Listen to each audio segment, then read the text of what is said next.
لازم تعرفي المشروعات القوميه في مجال الطاقه. اهم حاجه اللي هو مشروع الطاقه في العاصمه الاداريه الجديده، وهي فصل الهيدروجين من الماء يبعث طاقه حراريه نظيفه جدا، وهي الدوله ده هتتقدم. تاني حاجه عمل محطات غاز طبيعي في اللي هي الوقود ديت وهتنتشر، يبقى السيارات والحاجات دي هتنتشر بالغاز الطبيعي.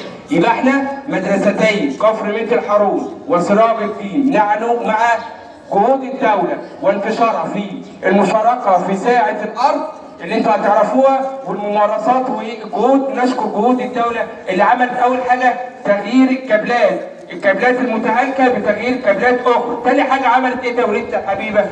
تغيير المحولات بقى بنظام الذكاء الاصطناعي والاجهزه الحديثه، ما عادش اللي هي السلوك القديم. يبقى اولاد عملت محطات نوويه وطاقه نظيفه. نحن مع تحضر الاخضر والتنميه المستدامه التي تقوم بها دولتنا. يبقى اذا يا اعزائي الطلبه والطالبات برنامجنا الاذاعي مع ساعه الارض والتنميه المستدامه، ونشكر جهود دولتنا في مجال الطاقه عموما، وشكرا لحضراتكم في مجالات اخرى، والتحيه عليكم.